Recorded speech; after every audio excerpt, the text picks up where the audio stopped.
Um bom dia a todas e todos. Eu queria cumprimentar a senadora Ana Rita, a senadora Vanessa Graziotin, os meus colegas de mesa, o senador Moca, e no nome de vocês, dos senhores, cumprimentar a todos os presentes, agradecer em nome do ministro José Eduardo Cardoso e da nossa secretária Regina Micchi o convite para poder participar desse debate que, na nossa percepção do Ministério, é fundamental e é de extrema importância.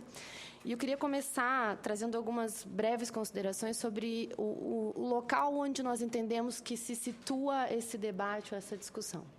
No âmbito da segurança pública, nós trabalhamos basicamente em duas frentes: a repressão qualificada, a criminalidade, a violência, e na prevenção à violência.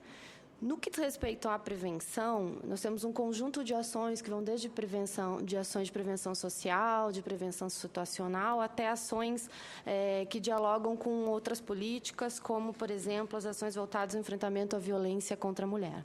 Mas, na prevenção, algo que é o maior desafio, digamos assim, no âmbito da prevenção para se trabalhar, não são especificamente ações preventivas que considerem, por exemplo, fatores de risco para o envolvimento de determinado grupo com algum tipo de violência ou criminalidade, porque, a partir da análise desses fatores de risco, nós podemos sopesar e pensar fatores protetivos e pensar ações específicas. O maior desafio, a maior dificuldade no campo da prevenção à violência é trabalhar a desconstrução de uma cultura da violência, que é onde se situa a questão da violência contra a mulher. Nós temos algumas falsas concepções no Brasil de que o Brasil não é um país violento, algumas coisas relacionadas à nossa cultura que nos levam a afirmar, em alguns casos de forma equivocada, que o brasileiro não é machista, que o brasileiro não é homofóbico, que o brasileiro não é racista, quando, na verdade, a gente sente cotidianamente, na tentativa da implementação das nossas políticas, que justamente essa questão da desconstrução dessa cultura da violência é o maior desafio que nós temos hoje no país. Mais do que pensar políticas específicas para grupos específicos, a nossa dificuldade é trabalhar a partir dessa perspectiva. Primeiro, de enxergar a sociedade brasileira como uma sociedade efetivamente machista, e eu acho que os dados que o IPEA trouxe, com as importantes pesquisas que o IPEA vem realizando, demonstram justamente isso, que nós vivemos numa cultura ainda da violência, e a desconstrução dessa cultura entendemos que é o nosso maior desafio. Um desafio que é do governo brasileiro, mas que é também da academia, que é também da sociedade brasileira, do Senado, enfim, de todos os órgãos que têm, de alguma forma, têm como contribuir para a desconstrução dessa cultura. E isso é algo extremamente difícil de se fazer, trabalhar a desconstrução de uma cultura da violência, principalmente porque nós, enquanto brasileiros, não nos enxergamos inseridos nessa cultura. A Nana colocava da questão de que o brasileiro não conhece o estupro. Eu acho que o brasileiro não entende, eu acho que ele conhece, ele sabe que é estupro. A questão é, ele não entende que isso é algo violento. Nos chamou muita atenção esses dados, da pesquisa do IPEA, que apontam, que 26% dos entrevistados concordam, que acham que as mulheres que mostram o corpo de alguma forma merecem ser atacadas, ou mesmo 58,5% que concordam que, se a mulher soubesse se comportar, haveria menos estupro. Isso nos chama muito a atenção, porque, na nossa opinião, justamente se insere nesse desconhecimento da questão da violência. Porque é mais do que tranquilo, e a gente pode afirmar isso com bastante tranquilidade, de que a questão do estupro ela não está de nenhuma forma vinculada a qualquer tipo de atividade que a vítima possa realizar. Enfim, primeiro que é meio que óbvio que não dá para se culpabilizar a vítima, não se deve de forma nenhuma culpabilizar a vítima. Mas mais do que isso, o crime de estupro não é um crime de oportunidade, como alguns outros que nós temos, de furtos, enfim. Não é um crime em que a situação na qual a vítima se coloca favoreça de alguma forma a existência do crime. O crime de estupro é um crime que está absolutamente vinculado à relação de poder, à relação de subjugar, ao prazer que o agressor sente em subjugar a mulher e na necessidade que esse agressor tem de humilhar, de subjugar e, de alguma forma, de estabelecer o seu poder em relação à vítima. Então, não tem absolutamente nenhuma relação com a forma como a vítima se porta ou com o tipo de vestimenta que ela possa estar usando, né? De outra feita, nós também temos o entendimento de que o fenômeno da violência é um fenômeno que, em que pese ele atinge a toda a sociedade brasileira, ele não é um fenômeno que atinge a todos da mesma forma. E aí, nesse sentido, nós precisamos trabalhar ações específicas para os grupos mais vulneráveis a esse fenômeno da violência, já que, uma vez que a violência não atinge, como eu disse, a todos da mesma forma, né? Que pese toda a sociedade brasileira sofra com a questão da violência, grupos como mulheres, criança e adolescente, pessoas com deficiência são mais vulneráveis em razão de outro tipo de vulnerabilidade também à violência. Então, é preciso que a gente estabeleça políticas que tenham foco nesses grupos. E, para isso, é fundamental que se conheça esse fenômeno e a forma como esse fenômeno da violência atinge cada um desses grupos, para pensar, efetivamente, como bem colocou o colega do IPEA, políticas específicas a partir de diagnósticos mais concretos. E alguns dados da pesquisa, dessa segunda pesquisa, né, desses dados preliminares da segunda pesquisa que o IPEA acaba de realizar, nos chamaram bastante atenção.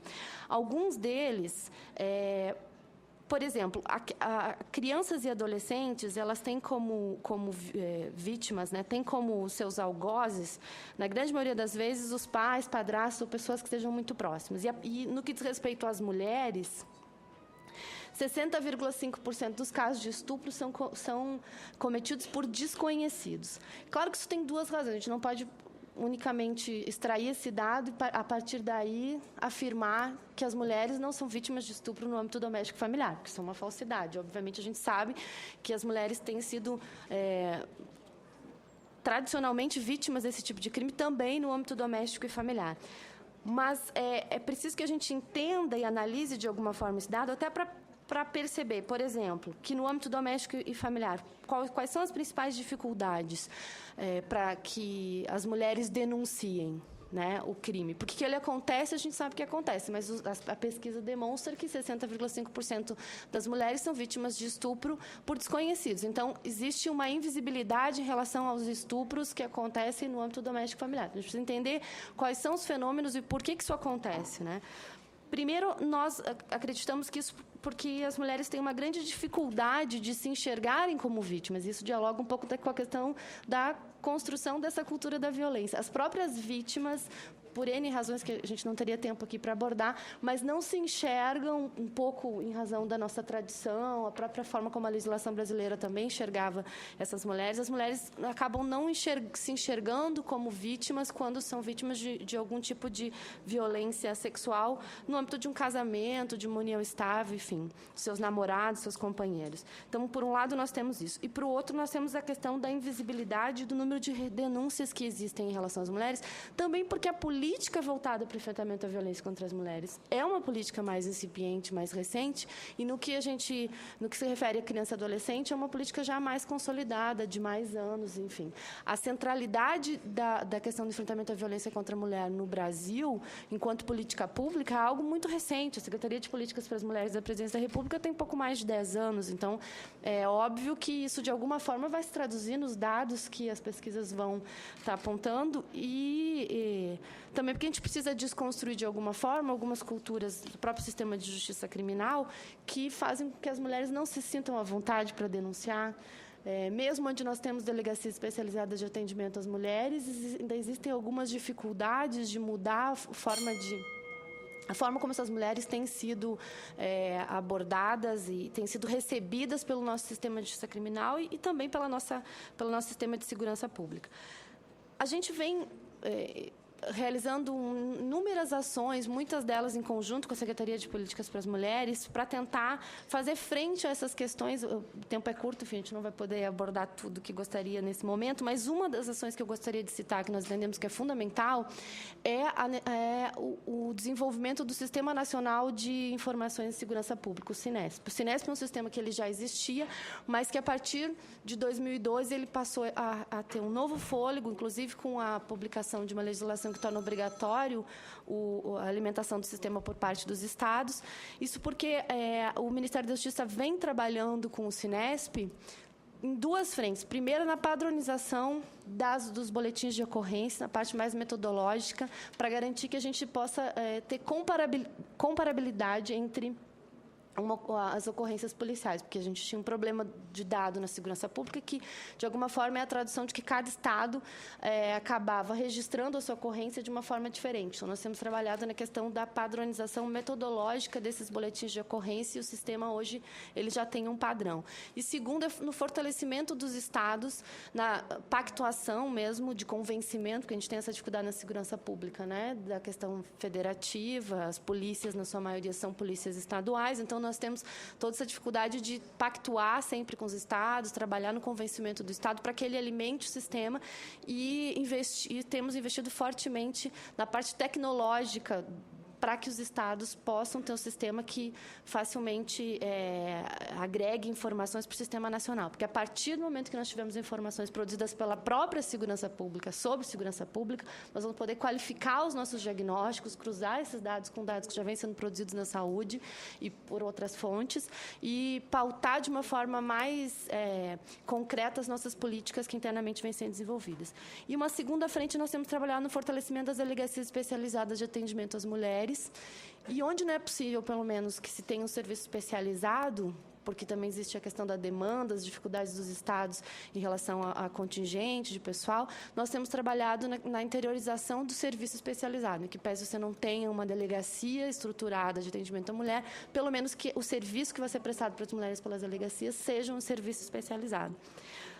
Para finalizar, nós temos também atuado em algo que entendemos que é fundamental para o enfrentamento à violência sexual, que é junto com o Ministério da Saúde, Secretaria de Políticas para as Mulheres. Eu até não vou me alongar, porque eu acredito que a Rosângela vai aprofundar um pouco mais esse tema. Nós temos trabalhado na perspectiva da qualificação da coleta de vestígios da violência sexual. Porque, por vezes, a vítima não chega pela segurança pública.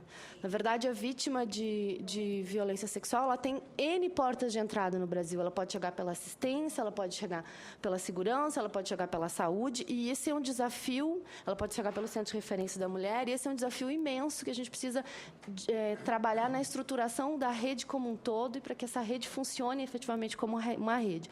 Então, nós temos, a partir do dia 24, nós vamos ter o primeiro curso que vai ser realizado em Belo Horizonte com peritos oficiais que vão estar dando aulas para os médicos do SUS para trabalhar um pouco a perspectiva de quando a mulher chega pela saúde, independente de se ela vá ou não na sequência ir ao IML, mas que o médico do SUS ele esteja capacitado para realizar a coleta do vestígio de uma forma mais qualificada que depois vá servir para a perícia, para que a perícia possa produzir a prova. Então, nós não estamos falando de produção de prova pela saúde, não é isso. Nós estamos falando de qualificação da coleta do vestígio da violência, que não é uma atividade estritamente pericial, para que depois a perícia possa fazer o uso desse material, ou quando a mulher for encaminhada, que de alguma forma a gente não perca as mulheres, aliás, quando as mulheres acabam não indo até o IML, que a gente não perca a oportunidade de responsabilizar o agressor.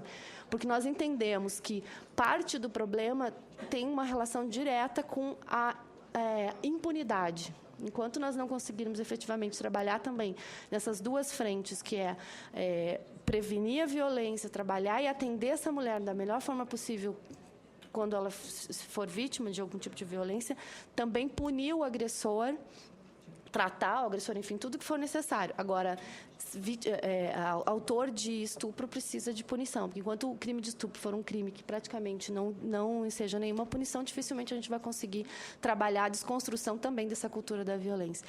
Obrigada.